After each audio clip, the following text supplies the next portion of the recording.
Olha, a gente está prestes a mergulhar numa história que foi quase esquecida, sabe? A história de uma das figuras mais incríveis do Brasil do século XIX. Pensa só, um barão negro no Império Escravocrata.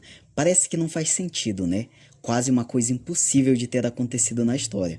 Mas aconteceu, e a pergunta é: como?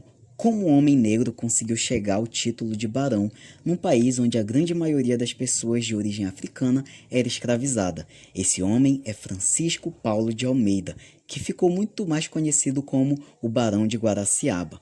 E a história dele, bom, ela bagunça qualquer ideia simples que a gente possa ter sobre o que era o Brasil imperial. Só que por mais de 100 anos, essa vida inacreditável foi praticamente apagada da história, um silêncio total. E só agora, bem recentemente, os historiadores começaram a desvendar isso. Então, o que a gente vai ver aqui é exatamente essa trajetória, a ascensão dele, as contradições gigantescas e, por fim, como ele sumiu da memória do país. Vamos ver então como tudo isso aconteceu. A jornada dele saindo do nada para chegar a um poder imenso. É uma coisa assim de cair o queixo. Então vamos lá. Ele nasceu em 1826, filho de um comerciante simples, e tudo indica de uma mulher escravizada. E a subida dele na vida foi, nossa, muito rápida e sem freio. Ele começou como ourives, músico, mas a virada de chave mesmo foi quando ele virou tropeiro, sabe? Aqueles que levavam mercadorias no lombo das mulas entre Minas e o Rio de Janeiro.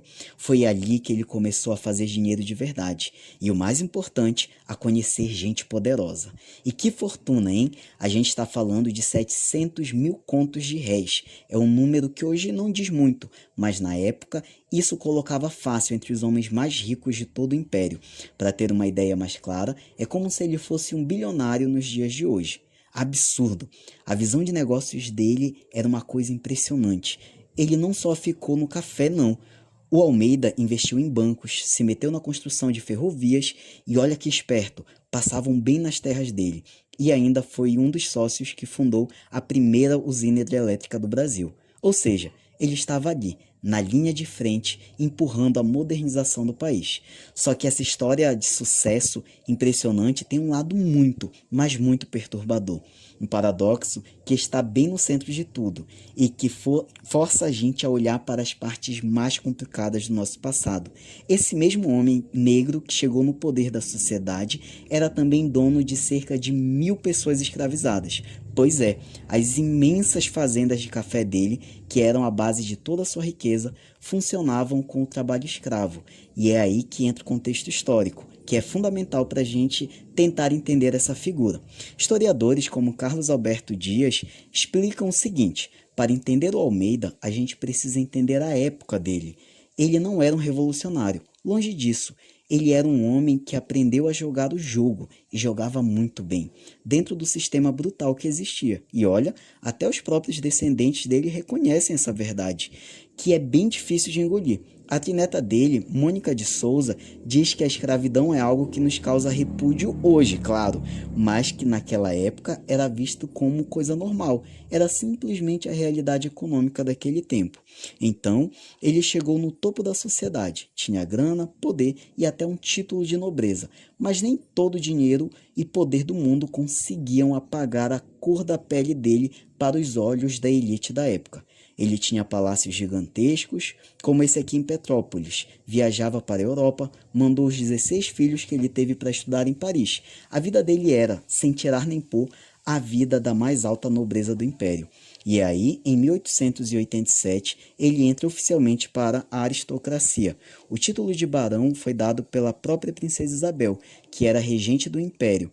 E um detalhe interessante, esses títulos não eram só uma honra, não. Eles tinham um preço, uma tabela, o que mostra que até a nobreza era, de certa forma, um negócio.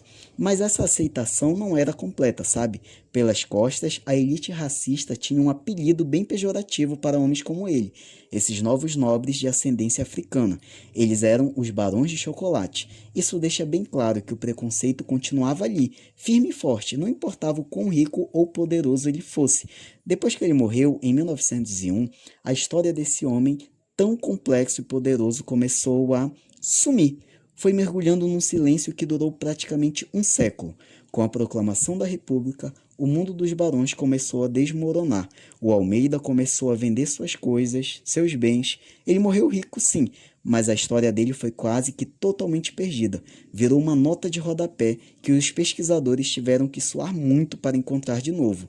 É como diz a historiadora Mari Del Priore, é preciso ter muita coragem para estudar essas figuras que não se encaixam nas histórias fáceis do nosso passado. E o Barão de Guaraciaba é exatamente isso. Ele não cabe numa caixinha. Não dá para chamar de herói nem de vilão. Ele é um símbolo bem-sucedido de mestiçagem com toda a complexidade que isso carrega. A vida do Barão de Guaraciaba serve para lembrar a gente que a história está cheia de personagens esquecidos, sabe? E a trajetória dessas pessoas podem mudar completamente o jeito que a gente enxerga o passado e até nós mesmos. A questão que fica no ar é: se um cara tão poderoso assim pode ter praticamente apagado da história, quantas outras histórias incríveis não estão por aí, só esperando para serem descobertas?